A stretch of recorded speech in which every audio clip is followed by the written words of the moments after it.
오늘 은혜 받으실 말씀은 계시록 2장 7절의 말씀입니다. 계시록 2장 7절의 말씀 우리 민미자매님이 대독해 주시겠습니다. 귀 있는 자는 성령이 교회들에게 하시는 말씀을 들을지어다. 이기는 그대에게는 내가 하나님의 낙원에 있는 생명의 열매를 주어 먹게 하리라. 생명나무의 열매입니다. 네, 감사합니다. 네, 오늘부터는 이제 7주 동안에 이 계시록에 나오는 7교회에 대해서 함께 말씀을 나누도록 하겠습니다. 자, 저번 주에도 말씀드렸다시피 이 계시록에 나오는 7교회는 우리가 그냥 어떤 교회를 정해서 칭찬받는 교회를 닮아가야 된다 이런 뜻이 아니라 그랬습니다. 이 7교회는 뭐냐면 예수님이 승천하신 이후로부터 예수님이 다시 재림하실 때까지, 다시 말하면 말세의 기간 동안에 나타나는 모든 교회들의 형상을 말하는 거예요. 그래서 7교회 안에 이 모든 교회들이 다 들어가게 됩니다. 그리고 7교회의 사자에게 편지하기를, 이런 말씀으로 예수님께서는 이 7교회를 통해서 천국에 들어갈 수 있는 자격에 대한 말씀으로서 우리에게 주셨다라고 말씀을 드렸습니다. 그래서 우리는 이 자격을 갖추어야만 천국에 들어갈 수 있습니다. 자, 많은 사람들이 율법에 대해서 생각하기를 율법을 지키는 것은 어렵다, 하나님의 말씀은 어렵다, 이렇게 오해를 하고 살아갑니다. 마찬가지로 이 계시록에 나오는 7교회의 천국에 들어갈 자격에 대해서도 굉장히 어려운 것이다, 지키기 어려운 것이다, 이렇게 생각하면서 살아가는데 그것이 아니고 이것 또한 모두가 다 마땅히 지켜야 하는 것이고 모두가 지킬 수 있고 이것이 쉽기 때문에 이를 우리에게 말씀을 주신 거예요. 여러분들 잘 생각해 보세요. 하나님께서 말씀을 주셨어요. 근데 말씀을 주시고 난 다음에 그것이 지키기 어렵다면, 불가능하다면 그건 하나님이 우리를 약올리는 거잖아요. 자, 천국에 가는 이 말씀에 대해서 우리가 너에게 말해줄게, 율법에 대해서 말해줄게, 하나님의 천국에 들어갈 자격에 대해서 말해줄게. 근데 그거는 너는 못 지킬 거야. 이거는 하나님이 우리를 약올리는 거잖아요. 그렇죠? 그렇지 않나요?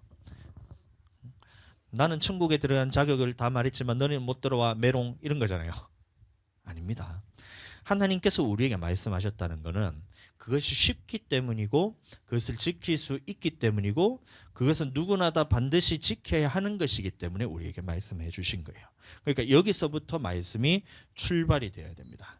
이것에서 떠나서 만약에 율법이 어렵고 천국에 들어가는 것이 어렵다 하면 가나안 땅 정탐했던 그 10명의 정탐꾼과 같아요. 가나안 땅을 정탐하고 난 다음에 어떻게 해요? 그 땅에 대해서는 우리가 안악 자손이 있어서 신장이 기골하고 3m가 넘는 그 안악 자손들이 있잖아요. 그러면 그들이 보기에는 우리는 메뚜기 같을 것입니다. 여호와께서 애굽에서 인도하여 내어서 이곳 광야에서 죽게 하시려고 우리를 건져내셨습니다. 이렇게 말하는 거나 천국에 들어갈 말씀 우리에게 주었을 때 율법이란 것을 우리에게 줬는데 그것은 참 지키기가 어렵고 하나님께서 세상에서는 건져냈지만 이곳 교회에서 지키지 못할 말씀을 주셔서 천국에 못 들어가게 하려고 우리를 이곳에까지, 교회까지 와서 했는 거랑 다를 게 뭐예요? 10명의 정탐꾼과 같은 말인 겁니다. 자, 그럼 믿음 없는 말 말고 2명의 정탐꾼이 있었죠. 여호수아와 갈렙처럼 그 땅은 하나님께서 약속하신 것이고 우리에게 주신다고 하셨으니 하나님께서 하시면 반드시 해갈 수 있다. 이게 여호수아 갈렙이잖아요. 마찬가지로 천국도 마찬가지로 하나님께서 우리에게 말씀하셨다는 것은, 우리에게 약속하셨다는 것은 마땅히 해야 될 일이고 할 수 있기 때문에 한 것이다. 그리고 우리는 하면 된다. 이렇게 됐을 때에 물론 성령의 도우심이 있어야 되지만 그럴 때에 우리는 천국에 들어갈 수가 있는 것입니다. 아멘. 그래서 오늘 7교회에 대해서 우리가 함께 나눌 건데 오늘은 첫 번째 교회로 에베소 교회에 대해서 우리가 한번 살펴보겠습니다.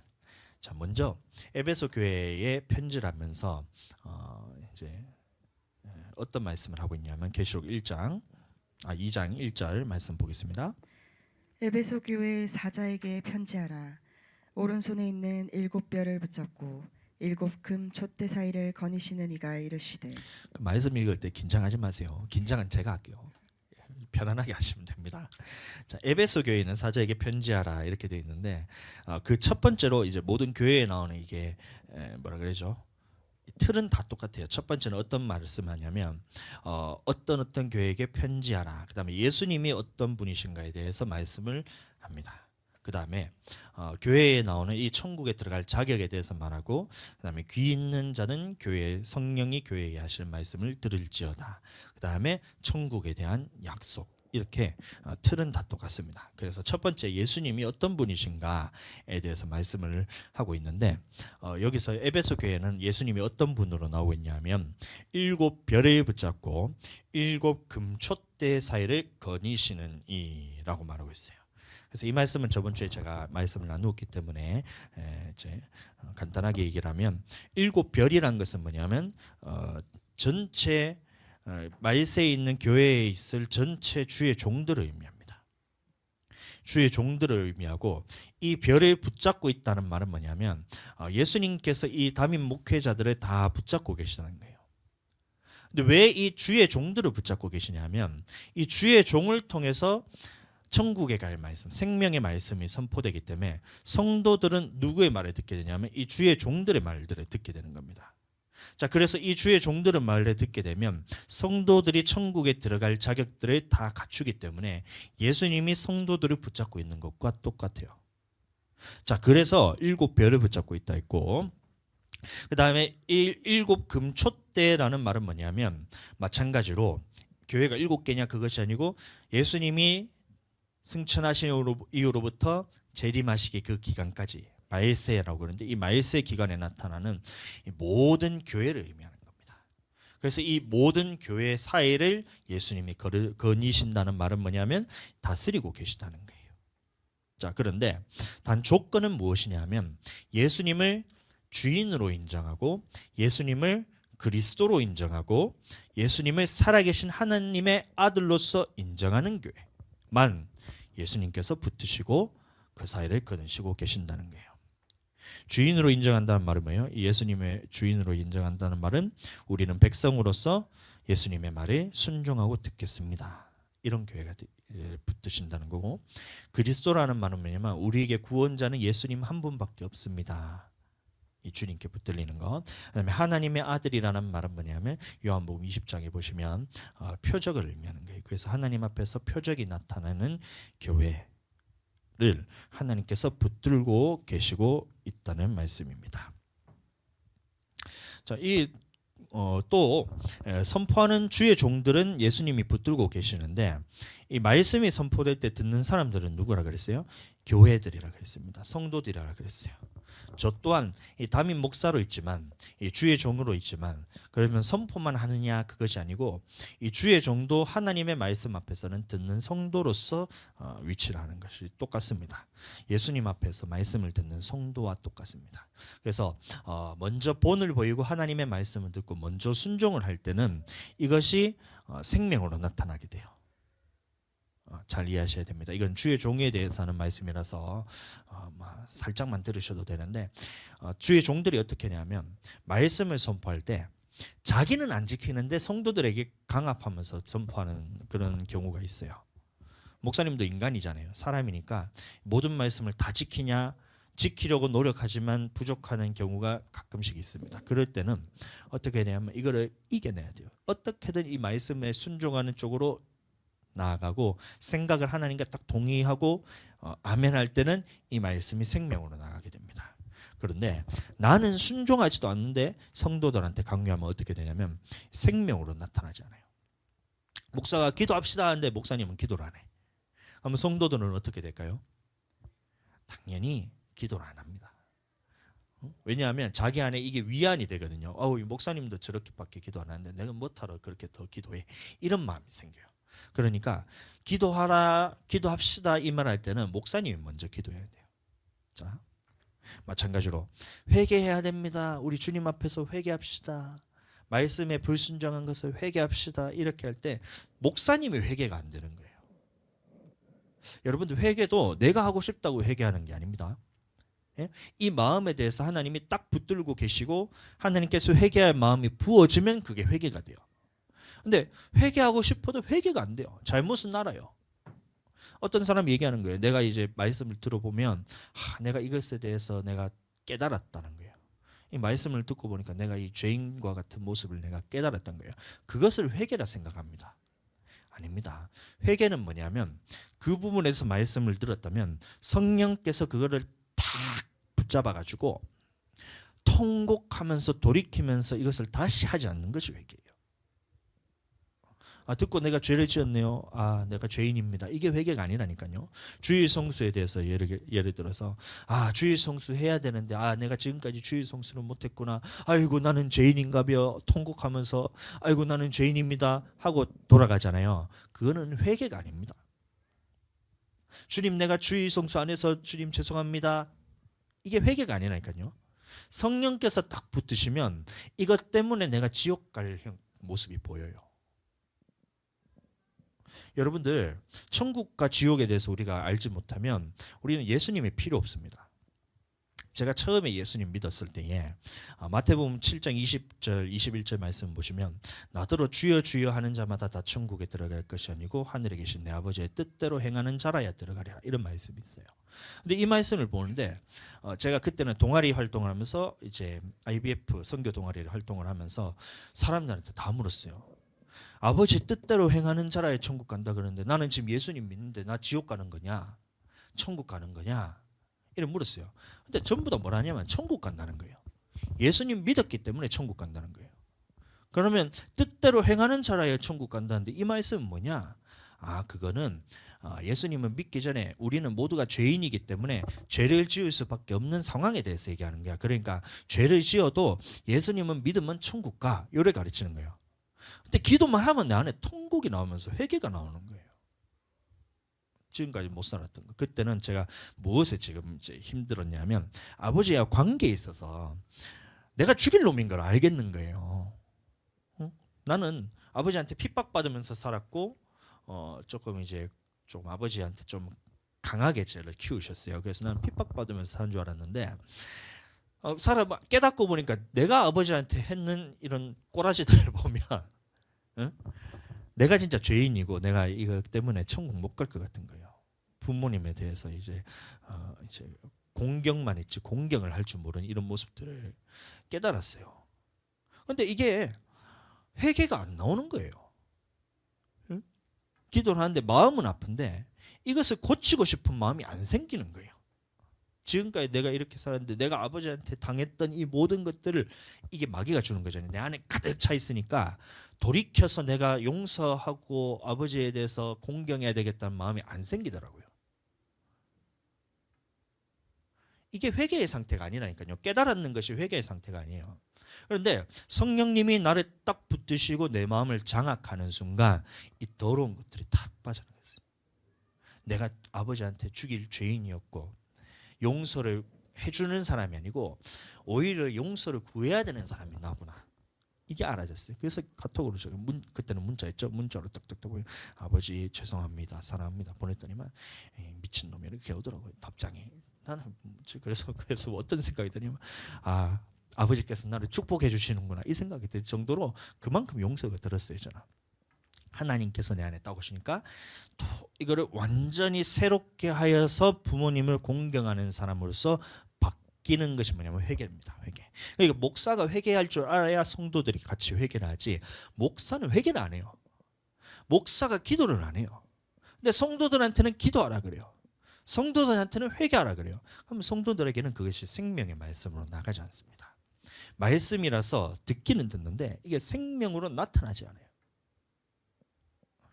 철저하게 먼저 목사님이 먼저 보내보아야 됩니다. 이번에 목요일 CR 세미나 참석했는데 그때 이제 감리교단의 어떤 목사님이 말씀을 전했는데 마찬가지였어요. 그분도 부지런히 말씀을 듣고 기도하고 또 이 심령이 살아날 때는 이것이 내 것이 되었을 때는 성도들의 선포했을 때 성도들이 변화되는 역사가 나타나더라. 귀신도 떠나가고 치유도 나가고 이런 역사가 나타나는 거예요. 근데 그 전에 자기가 목회할 때는 어떻게 했냐면 열심히 성경 보고 공부하고 이렇게 해서 전했다는 거예요. 그랬을 때는 목회도 힘들고 성도들도 변화가 되지 않고 선포하는 사람도 공허하고 이런 식으로 마음이 그래 들었다는 겁니다. 목회가 안 되더라 이런 간증하더라고요. 그래서 저는 그렇구나 하면서 제가 그걸 받아들이고 내가 하나님 앞에 먼저 붙들려야 되겠다. 변화시키는 것은 내가 하는 것이 아니라 성령님께서 하는 것이지 내가 한 게 아니에요. 돌아보면 참 진짜 감사해요. 제가 이제 어제 그 말씀을 준비하면서 우리가 목회하는 그 기간을 쭉 생각해 보니까 제가 한 게 하나도 없다는 게 너무 감사해요. 진짜로. 미미 자매님도 보시면 얼마나 많이 하나님 앞에서 성장했는지 본인 스스로가 잘한 거예요. 이 교사로 섬기면서 애들이 먼저 알아요. 예배 태도가 바뀌고 본인도 이제 교사하면서 또 말씀을 하셨던 것이 야 성경 말씀을 너무 몰랐다. 뒤에 거는 프라이버시이기 때문에 제가 말하지 않겠습니다. 그래서 이제 본인 스스로도 성장. 소희도 보면 소희 자매도 보면 참 이게 주일날마다 주일 점심을 준비하는데 이 담임 목사님의 마음으로 준비를 하고 있어요. 진짜. 하루를 카톡으로 와가지고 누가 목사인지 모르겠다 이러면서 그 말이 뭐냐면 저를 약 올리는 게 아니고 자기는 주일날 점심을 준비하는데 담임 목사님과 같은 마음으로 준비하고 있다 이거잖아요. 그렇게 들었어요 저는. 그래가지고 참 이런 모습들을 볼 때 마음이 참 고마우면서도 참 미안하기도 하고 막 그래요. 근데 이렇게 변화되는 것들을 보니까 내가 한 게 하나도 없다. 그게 너무 감사해요. 성령님께서 다 하셨구나. 우리 아이들도 마찬가지로. 주와 하늘이, 민정이, 수진이 예배 다 끝나고 오면 요 앞에 와가지고 머리부터 이렇게 디밉니다. 이렇게 해가지고 디밀어가지고 안수 받으러 다 이렇게 디밀면 뭐 처음에는 제가 안수해도 요새는 좀 훈련을 어떻게 시키냐면 야 너희 4명 손 잡아. 손 한 번 딱 잡고 난 다음에 자 손 들어. 그럼 착 들고 난 다음에 야 이 시간 우리 주여 3번 부르고 기도할 거야. 기도할 때에 말 나온 대로 빨리 하면 방언 나와. 그럼 기도하면 돼. 하면 주여 주여 주여 하면서 한데 수진이하고 막 이렇게 방언으로 막 기도하잖아요. 야 진짜 이게 내가 하는 게 아니야. 진짜로. 제가 무슨 능력이 있어서 애들을 이렇게 변화시키겠어요. 근데 이런 모습들을 보면 내가 한 게 아니고 성령께서 다 하셨구나. 주님이 하셨구나. 아멘. 우리 교회는 주님이 붙들고 계신 교회입니다. 예수님이 거하고 계신 교회예요. 아멘. 자, 그래서 이 예수님께서 말씀하시는데, 자 교회에 말씀하시는데 에베소 교회에 대한 말씀을 한번 우리 차근차근 보겠습니다. 계시록 2장 2절. 내가 내 행위와 수고와 내 인내를 알고 또 악한 자들을 용납하지 아니한 것과 자칭 사도라 하되 아닌 자들을 시험하여 그들의 거짓된 것을 내가 드러낸 것과. 아멘. 자, 이 말씀을 보시면 조금 우리가 찾아봐야 되는데 사도행전 19장에 보시면 어떤 일이 있었는지에 대해서 자세하게 기록이 되어 있습니다.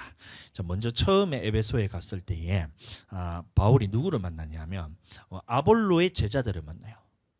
아볼로가 누군지 아시죠? 알렉산드리아에서 난 아볼로라 하는 유대인이 있는데 그는 어려서부터 예수님을 믿고 성경에 능통한 자라 그랬어요. 그런데 뭐만 알았냐면 침례에 대해서는 요한의 침례만 알따름이더라 이렇게 돼 있어요. 그래서 그 제자들을 만났을 때에 바울이 어떻게 하냐면 제일 먼저 안수로 해서 성령을 받게 합니다. 제자들을 만나자마자 첫 번째로 했던 질문이 너희가 믿을 때에 성령을 받았느냐 이래 말했어요. 그때 제자들이 뭐라 했냐면 아니다 우리는 성령에 대해서 듣지도 못했다 들어보지도 못했다 이렇게 하니까 바울이 자 그 복음에 대해서 설명을 하겠죠. 그리고 제자들에게 안수함에 성령을 받았다 이래 말하고 있어요. 그리고 3달 동안 천국에 관한 말씀들을 강론하는데 어떤 말씀이겠어요? 사도 바울이 그 제자들에게 무슨 말씀을 전했겠어요? 천국에 관한 말씀이란 거예요.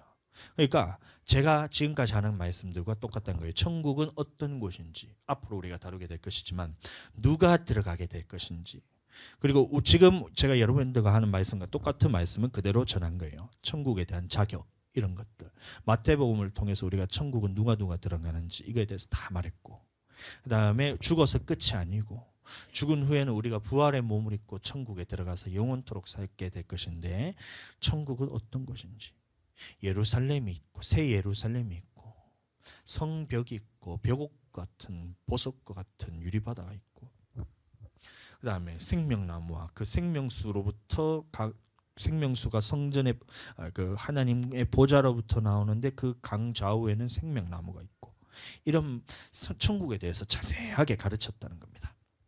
그런데 어떤 사람들이 있었냐면 사도행전 19장 9절 말씀 어떤 사람들은 마음이 굳어 순종하지 않고 무리 앞에서 이 돌을 비방하거늘 바울이 그들을 떠나 제자들을 따로 세우고 두란노 사원에서 날마다 강론하니라. 예, 어떤 말씀이냐면 이 천국의 말씀에 대해서 선포했다고 했습니다. 사도 바울이. 그런데 어떤 사람들이 있었냐면 예수님을 믿는데 예수님 믿으면 천국 가지, 이런 사람들이 있었던 거예요.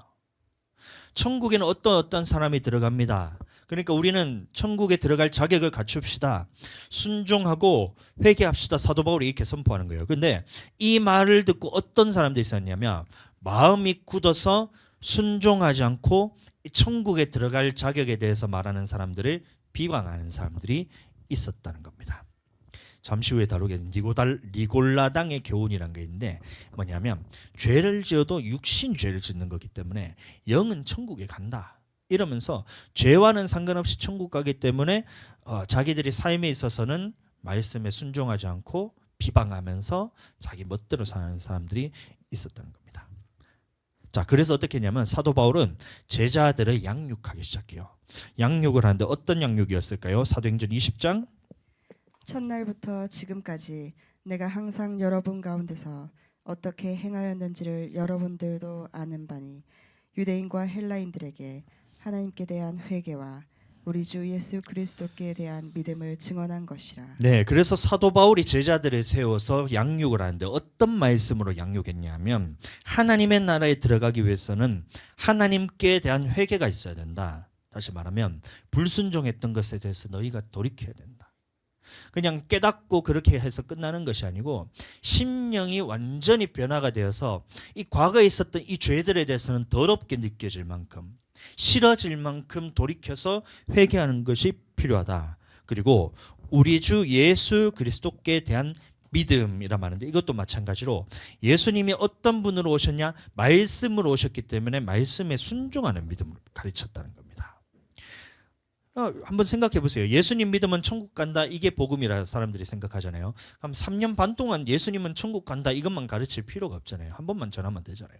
그럼 나머지 부분들에 대해서 어떻게 살아야 되는 천국에 대한 말씀은 이 하나님께 대한 회개와 주 예수 그리스도께 대한 믿음, 다시 말하면 말씀에 어떤 말씀에 대해서 순종해야 되고 어떻게 너희가 불순종했을 때는 돌이켜야 된다.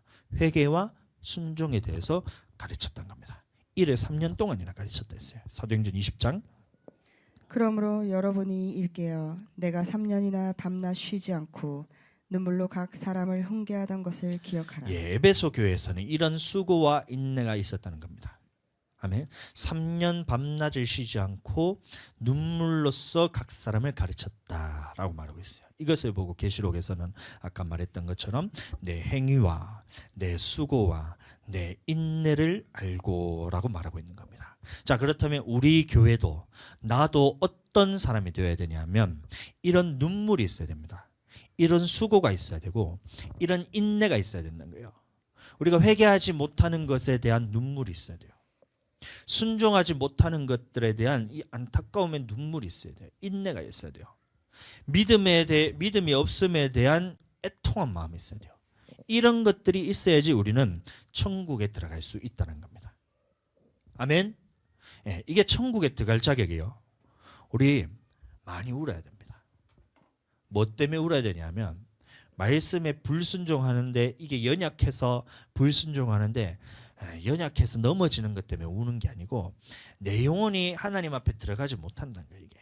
그러니까 이게 회개하지 못하는 것에 대해서 눈물을 흘려야 돼요. 내 마음이 얼마나 완악하면 아까 말했잖아요. 마음이 굳어서 순종하지 않는다 했어요. 그러면 내 마음이 얼마나 굳어 있는가 이것을 여러분들 한탄하면서 여러분들 회개하셔야 돼요.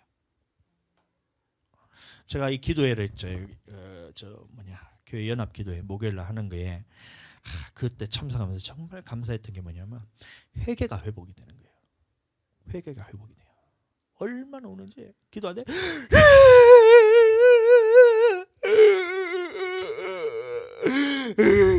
이걸 1시간 반 동안 울었어요. 뭐 때문에 울었는지도 모르겠어요. 그냥 울게 하시더라고요. 근데 이 회개가 회복돼야 돼요. 우리도 회복이 돼야 돼요. 여러분들 마음이 굳은 자들은 순종하지 않는다 그랬어요. 마음이 굳은 자들은 회개하지 않아요. 마음이 굳은 자들은 순종하지 않고 이 믿음 없는 것에 대한 안타까움이 없어요. 그냥 살아가는 겁니다. 근데 믿음 있고 마음이 이게 유순한 자들은 어떻게 되냐면 이 말씀을 들었을 때 내 마음이 회개할 마음이 부어져요. 성령께서 탁 붙으셔요. 많이 울어야 됩니다. 우리 진짜로. 이해가 되시죠? 자, 이게 천국에 들어갈 자격입니다. 또 에베소 교회는 어떤 일이 일어난지 한번 보시면 사도행전 19장 11절 12절. 하나님이 바울의 손으로 놀라운 능력을 행하게 하시니 심지어 사람들이 바울의 몸에서 손수건이나 앞치마를 가져다가 병든 사람에게 얹으면 그 병이 떠나고 악기도 나가더라. 참 신기하죠. 예수님 이름으로 떠나가라 하는 사람도 있었는데 그 사람들은 안 돼요. 조금 이따 보겠지만. 근데 사도 바울은 어떻게 했냐면 손수건이나 앞치마를 딱 병든 사람에게 얹으면 병이 떠나기도 하고 귀신도 떠나가기도 하고 이런 역사들이 있었다는 거예요. 근데 이에 어떤 사람들이 있었냐면 사도행전 19장 이에 돌아다니며 마수라는 어떤 유대인들이 시험 삼아 악기 들린 자들에게 주 예수의 이름을 불러 말하되 내가 바울이 전파하는 예수를 의지하여 너희에게 명하노라 하더라. 유대의 한 제사장 스게와의 7 아들도 이 일을 행하더니 악기가 대답하여 이르되 내가 예수도 알고 바울도 알거니와 너희는 누구냐 하며 악기 들린 사람이 그들에게 뛰어올라 눌러 이기니 그들이 상하여 벗은 몸으로 그 집에서 도망하는지라. 아멘. 자, 이 모습에 대해서 설명하고 있는 겁니다. 계시록 2장 2절. 자칭 사도라 하되 아닌 자들을 시험하여 그의 거짓된 것을 내가 드러낸 것과 예, 사도라 하되 아닌 자들. 그러니까 예수님 이름으로 선포하고 예수님 이름으로 떠나가라 하는데 그 사람들은 예수님을 믿는 사람들이 아니에요. 그 착각하시면 안 됩니다. 우린 예수님 이름으로 선포해야 됩니다. 귀신 쫓을 때도 예수님 이름으로 떠나가라고, 병 고칠 때도 예수님 이름으로 나음을 입을지어다 선포해야 되는데 여기서 한 그 악기 들린 자에게 기도했던 그 사람들은 누구냐면 마수라는 어떤 유대인들이 시험 삼아서 예수님 이름으로 전파했다는 거예요. 안 믿는 사람들을 의미합니다. 안 믿는 사람들이 안 믿는 사람들을 보니까 예수님 이름으로 떠나가니까 떠나가더라. 그래서 어떻게 했냐면 시험 삼아서 귀신 들린 자에게 가서 예수님 이름으로 떠나가라 이렇게 하는 거예요. 자, 우리와 상관없는 겁니다. 여러분, 예수님의 이름에는 능력이 있습니다. 그러니까 우리가 아플 때 보면 여러분들 예수님 예수피 바릅니다. 예수님 치료해 주시옵소서. 예수님이 채찍에 맞음으로 나는 나음을 입었다 하셨으니 주님 낫게 하여 주시옵소서 하면 싹 낫는 거예요. 이번에도 서울 가가지고 제가 얼마나 힘들었냐면 이게 계속해서 스트레스를 받다 보니까 이 두통이 가시지가 않는 거예요.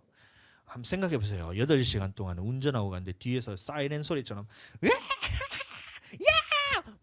하지마 이 소리를 진짜 귀신 역사인 줄 알았어 나 진짜. 그거를 6시간 이래 듣고 가는데 제가 맨정신으로 있을 수가 없겠더라고요. 그게 어떻게 되냐면 두통이 너무 심해가지고 눈을 못 뜨겠는 게 두통이 너무 심해가지고 그래서 어떻게 했냐면 머리에 손 얹고 예수님 머리 아픈데 좀 낫게 해주세요. 이랬어요. 그냥 기도를 떠나가라 다니고 예수님 그냥 너무 힘드니까 예수님 머리가 아파서 너무 힘들어요. 좀 낫게 해주세요. 딱 하는데 싹 파스 바른 것처럼 샥 내려가더라고. 예수님 이름으로 하면 능력이 있습니다. 여러분들 믿어주세요 좀. 예수님 이름에 구원이 있습니다. 근데 이게 예수님이 나의 예수님일 때 능력이 나타나는 거예요. 누구의 예수님이 아니라 나의 예수님. 바울이 전파하는 예수님, 어떤 목사님의 간증에 나타났던 예수님이 아니고 나의 안에 있는 예수님이, 내 안에 있는 예수님. 내 안에 예수님이 계실 때 이게 능력이 나타나는 거예요. 여러분들 그런데 생각해 보세요. 마귀 사단이 있어요. 내 안에 예수님이 있는지 없는지 그거를 마귀 사단이 모를까요? 내 안에 성령님이 거하시고 내 안에 예수 그리스도의 능력이 있다는 것을 마귀가 알까요? 모를까요? 스스로 속이시면 안 됩니다. 에베소 교회는 능력이 있었어요. 아볼로의 제자들에게 성령이 임했을 때 능력을 받고 성령님과 동행했어요. 3년이란 기간 동안 사도 바울에게 양육받으면서 이런 천국에 대해서 말씀을 너무나 많이 들었어요. 하나님의 나타나는 표적들을 경험하면서 살아계신 하나님이 역사하는 것들을 너무나 많이 경험하고 그 속에 하나님과 동행하는 사람들의 믿음이 있었다는 겁니다. 우리도 성령님과 동행해야 돼요. 누군가의 예수님, 다른 어떤 목사님의 예수님, 다른 누군가의 간증하는 그런 예수님이 아니라 내가 만난 예수님이 있어야 되고 내 속에 예수님이 있어야 되고 내가 예수님과 함께 동행해야 되는 거예요. 그게 뭐냐면 천국에 들어갈 자격이라는 겁니다. 아멘. 예수님과 동행합시다. 자, 이렇게 해서 두 번째까지 했습니다. 자, 세 번째 계시록 2장 3절. 또 내가 참고 내 이름을 위하여 견디고 게으르지 아니한 것을 아노라.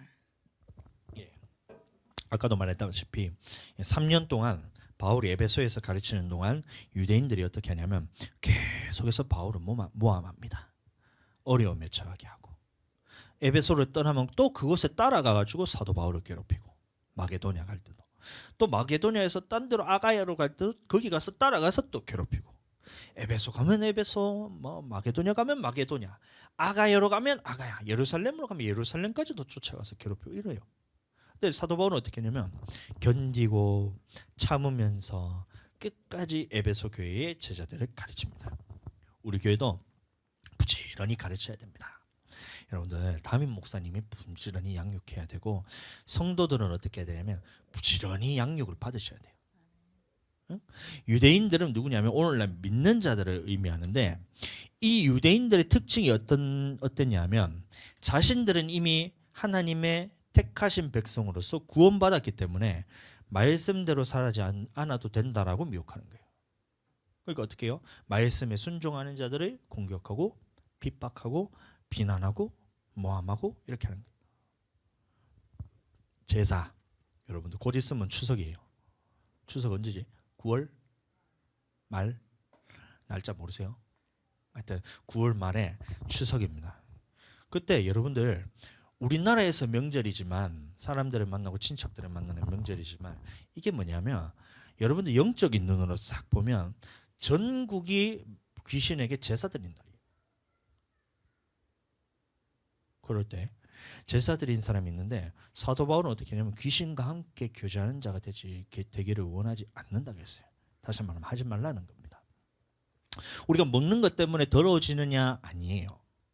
제사 음식을 한번 먹는다고 해서 내가 이게 지옥 가느냐? 그런 문제가 아닙니다. 그런데 양심이 더러워지기 때문에 지옥 가는 거예요. 제사 음식인 줄 알고 먹으면 어떻게 되면 양심이 더러워지기 때문에 귀신과 함께 교제한다는 것을 알면서도 그거를 먹게 되면 그거는 뭐냐면 하나님께서 이 더러워진 양심 때문에 그대로 내버려 두시는 거예요. 그것 때문에 지옥 가는 겁니다.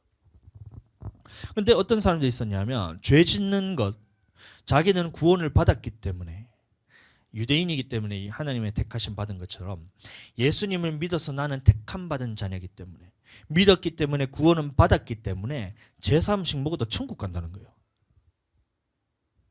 여러분들 착각하시면 안 돼요. 그거를 모르고 먹을 때는 어쩔 수 없어요. 누군가 이제 전을 갖다 줬는데 실컷 먹고 났더니만 제사 음식이다 이렇게 하면 나 지옥 가는 거 아니요? 이런 그런 문제가 아니에요. 모르고 먹을 때는 내가 이 양심에 있어서 하나님 앞에서 모르고 먹었기 때문에 그거는 나를 더럽게 할 수가 없다는 거예요. 근데 누군가 갖고 와가지고 이거 우리 영감 제사하는 거 제사하고 제사 음식인데 좀 나눠드리려고 갖고 왔습니다. 하면 어떻게 해야 돼요? 그거를 우린 제사 음식 안 먹겠습니다. 이러지 말고 싹 받아가지고 그대로 쓰레기통에 갖다 넣으시면 돼요. 감사합니다 하고 답례를 하고 그렇게 하시면 돼요. 근데 사람들이 어떻게 생각하냐면 야 제사 음식 나는 구원받았기 때문에 먹어도 천국 가 이렇게 생각하는 거예요. 그렇게 미혹합니다. 그러니까 우리는 어떻게 되냐면 부지런히 가르쳐야 돼요. 제사하면 안 돼. 제가 이거 명절 때마다 제가 할 겁니다. 뭐 제사 드리는 날마다 할로윈 안 돼. 이거 제가 말마다 할 거예요. 귀신 형상 안 돼. 그거를 계속해서 가르쳐야 돼요. 왜냐하면 성도들은 살아가면서 그 또 때묻기 때문에 그것에 대해서 옳고 그름에 대해서 분별하지 못하고 그것을 다른 지식들을 계속 갖고 오기 때문에 잘못된 하나님으로부터 나지 않은 지식들을 다 뽑아서 이것을 다 예수 그리스도 이름 앞으로 나아가서 없애버려야 돼요. 이 작업을 계속해야 돼요. 그래서 우리는 부지런히 양육을 받아야 되고 또 주일날 교회 빠지면 안 돼. 부지런히 가르쳐야 됩니다. 알아듣는지 못 알아듣는지 그거는 듣는 사람이 그거를 좀 알아들었으면 좋겠는데 제 마음이 얼마나 아픈지 몰라요. 소희가 지금 오늘도 이게 배가 너무 아파가지고 어제 밤새도록 잠을 못 자면서 배탈이 아니고 저기 저 있잖아요. 그거 남자는 없는데 여자만 있는 거 있잖아요. 그 말로 하기 좀 설명하기 좀 그런데 그 때문에 배가 너무 아파서 밤새도록 고생하다가 저 수진이 말로는 피까지 났다는 거예요. 피까지 났다는 거예요. 그래서 너무 아프대요. 근데 이때에 제가 어떻게 해야 되겠어요? 참 마음은 아프지만 아픈 것도 알겠고 이 부분에 대해서 내가 이해를 못하는 것도 아니고 이해는 되는데 그렇다고 해서 내가 주일 성수 안 해도 된다라고 얘기하면 저는 사꾼이잖아요. 그래서 부지런히 또 가르치는 거예요. 오늘도 아까 전에 카톡으로 장문으로 베트남어로 또 번역까지 해가지고 아이고 이거는 우리가 나한테 그 교회 못 나온다는 얘기를 하지 마라. 교회 나오고 주일날 교회 나오는 건 내가 하는 말이 아니고 하나님이 하는 말이다. 이거는 천국과 지옥 가는 문제이기 때문에 이거는 아파도 와야 되고 애들이 아파도 와야 되고 교회 나와서 예배드려야 되는 문제다. 이건 천국과 지옥 가는 문제다. 그리고 계속해서 그렇게 주일날 빠져도 된다고 생각하면 그 틈을 타서 마귀가 공격하는 거다. 왜 주일만 되면 아프냐? 5주 동안 지금 교회를 한 번 나왔어요. 한 번. 나머지는 다 일이 있고 애들 아프고 지가 아프고 이래가지고 못 나오는 거예요. 왜 그러냐? 주일날마다 마귀가 지금 너를 지옥 데리고 가고 싶어가지고 그렇게 힘을 쓰고 있는데 선택을 해야 될 문제다. 진짜 마음에 눈물이 나는 거예요. 아픈 것 때문에 별로 그거는 마음에 안 아파요. 아픈 거는 아팠다가 안 아팠다가 저도 아팠다가 안 아팠다가 그게 마음 아플 일이 없잖아요. 그냥 예수님 이름으로 나으라면 낫는 건데 이 영혼이 그 잘못된 생각에 딱 매여가지고 천국 못 갈 영혼이 되니까 이게 마음이 너무 아픈 거예요. 그러니까 부지런히 가르쳐야 돼요. 이유는 왜 그럴까요? 이게 천국에 들어갈 자격이기 때문에. 에베소 교회가 잘했던 것이 이것입니다. 수고와 인내로서 말씀을 가르치고 성령의 능력으로서 거짓 사도들을 드러내고 핍박 가운데서도 참고 견디면서 끝까지 인내로서 믿음을 지킨 거. 이건 잘한 거예요. 또 잘한 것이 하나 있는데 계시록 2장 6절 오직 내게 이것이 있으니 내가 니골라당의 행위를 미워하는도다. 나도 이것을 미워하노라. 아멘. 니골라당의 행위라 말하고 있습니다. 니골라당이 제가 잠깐 설명을 드린 뭐냐면 이게 영지주의 이단입니다. 이단인데 어떤 사상을 갖고 있냐면 영과 육을 완전히 극단적으로 분리시키는 거예요. 그 영은 육에게 영향을 주지 못하고 육체는 영에게 영향을 주지 못하기 때문에 이 영은 선한 것이다. 그러니까 영은 선하고 육신은 악하기 때문에 우리가 죽게 되면 어떻게 되면 이 영은 구원을 받는다는 거예요. 영은 구원을 받고 육체는 멸망을 받는다.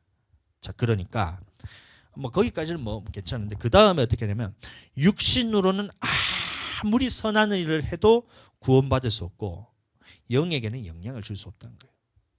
반대로 육신은 어떠한 죄를 짓더라도 영은 선하기 때문에 영은 구원받기 때문에 마음대로 살아도 된다. 이게 뭐냐면 니골라당의 행위였던 거예요. 영은 어떤 짓을 하더라도 천국 가고 육신은 어떻게 하면 어떤 짓을 하더라도 멸망받기 때문에 마음대로 살아도 된다. 이게 니골라당의 행위인데 결과가 뭐겠어요? 술 취함과 방탕과 음란과 향락과 정욕과 우상숭배 무절제한 사람들이 따라오는 거예요. 지 마음대로 살아가는 거예요. 양심의 가책도 없어요. 왜냐하면 죄를 짓더라도 어차피 육체는 지옥 가기 때문에 영은 천국 가기 때문에 구원과 상관없다 이렇게 생각합니다. 이게 니골라당의 행위였어요. 오늘날 이단 중에도 이런 이단이 있습니다. 뭐냐면 구원파. 구원파는 뭐냐면 이제 박옥수가 하는 건데 구원파가 뭐냐면 자기가 예수님을 믿은 그 날짜를 기억하고 그것을 이제 기념하면 자기들은 어떠한 죄를 짓더라도 천국 간다 이거예요. 예를 들어서 오늘이 며칠이죠? 9월 3일이잖아요. 2023년 9월 3일에 내가 예수님을 믿었다. 그러면 그 날짜에 대해서 기억하고 이것을 예수님 믿었다고 그 믿음을 갖고 있으면 나는 어떠한 죄를 짓더라도 천국 간다. 이게 구원파입니다.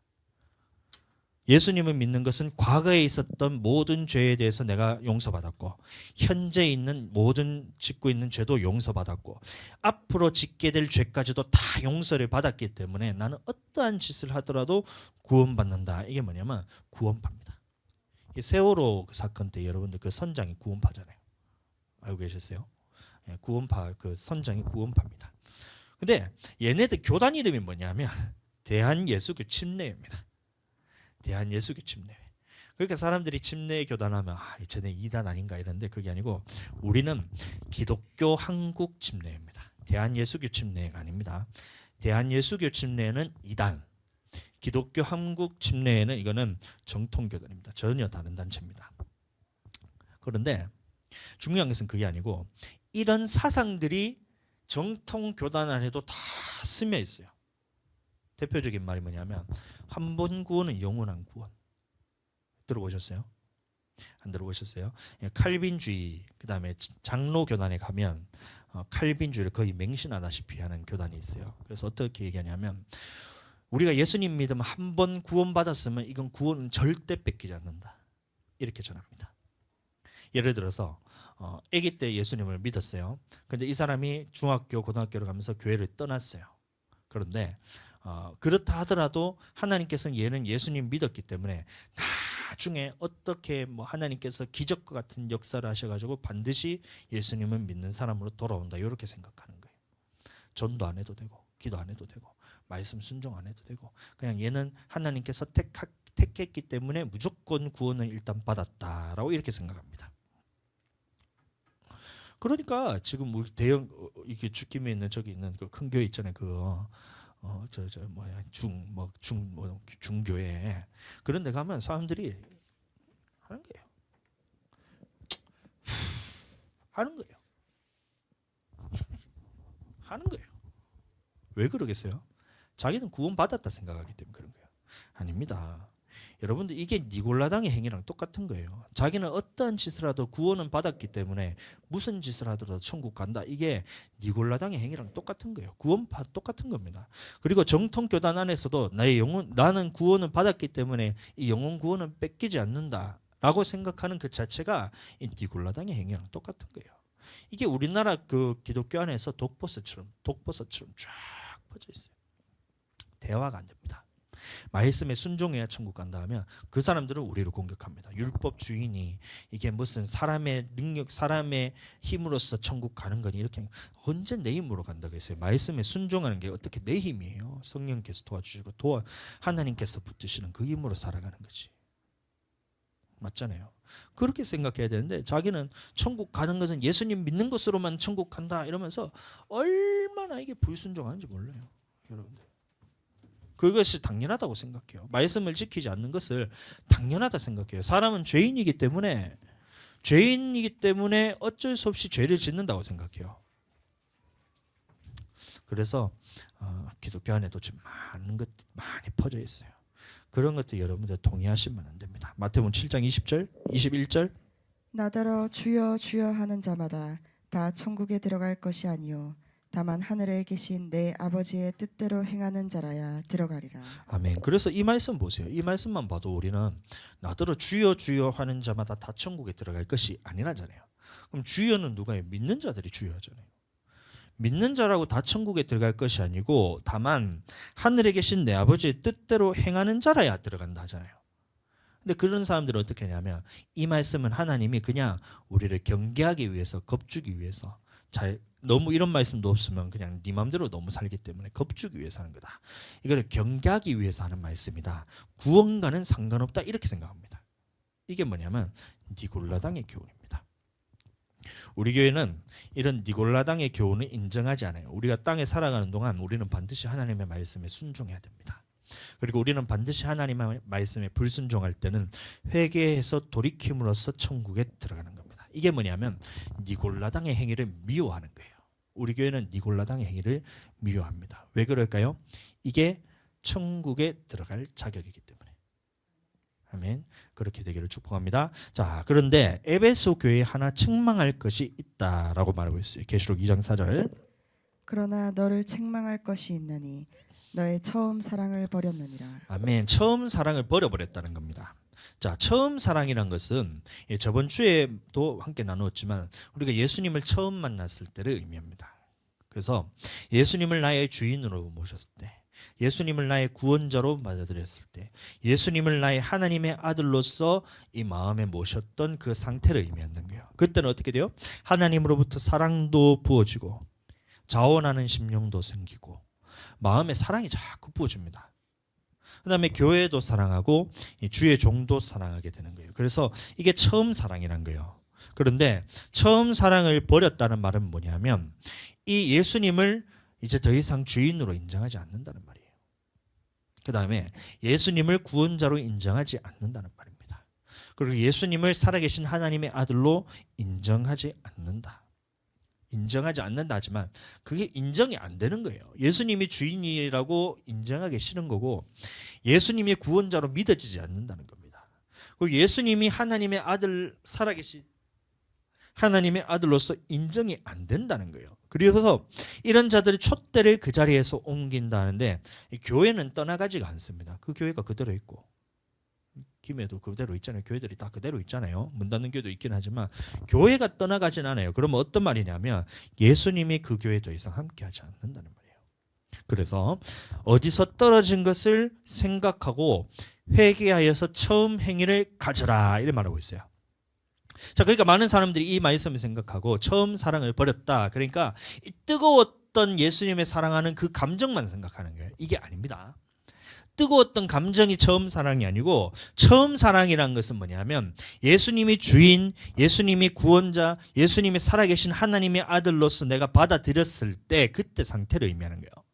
그러니까 어디서 떨어진 것을 생각하라 이 말은 뭐냐면 예수님이 주인으로 인정되지 않는다면 그 부분에 대해서 돌이키고 예수님이 구원자로서 인정되지 않는다면 그 부분에 대해서 돌이키고 예수님이 하나님의 아들로서 인정되지 않는다면 그 부분에 대해서 생각해서 돌이켜요. 처음 예수님을 만났을 때 그 모습으로 돌이켜는 거예요.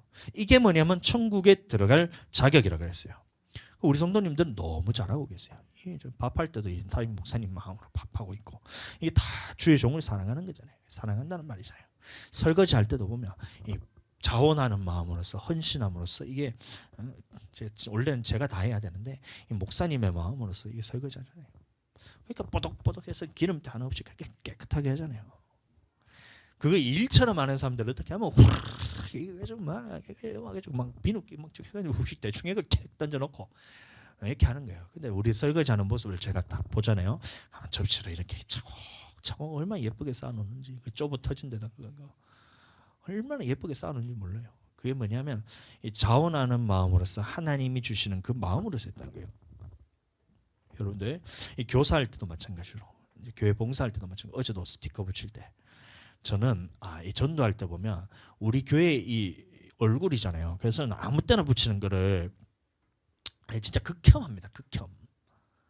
전도 스티커 붙인다 했는데 스티커가 이래 붙었다가 저래 붙었다가 뭐 좀 앞으로 붙었다가 뒤로 붙었다가 거꾸로 붙었다가 뭐 찌그러졌다가 이런 거 막 그냥 막 넘어가고 이런 거 저는 절대 용납을 안 해요.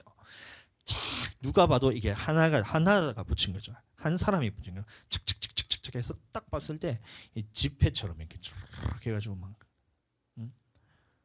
이것도 다 하나님 앞에서 주를 섬기는 마음으로 하는 거죠. 사랑하는 마음으로.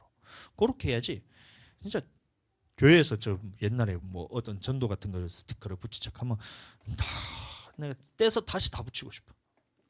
예, 붙였다가 저래 붙였다가 찌그러졌다가 이게 뭔 것인지 모르겠는데도 그냥 그거는 붙여놓더라고. 그거는 떼서 다시 붙여야지. 그렇게 해야 되는데 아시겠죠? 그러니까 이런 식으로 하나님을 사랑하는 마음, 주의 종을 사랑하는 마음, 교회를 사랑하는 마음, 이 마음이 계속해서 부어지는 것이 뭐냐면 처음 사랑을 회복하는 거예요. 사모님도 애기들 보는 거 너무 감사해요. 어린이부 예배 준비하는 것도 이 홀몸도 아니라서 준비하는 게 굉장히 힘들어요. 이게 헌신한다는 자체가 이게 진짜 보통 일이 아닙니다. 우리가 생각하는 것보다 4배, 5배 힘들어요.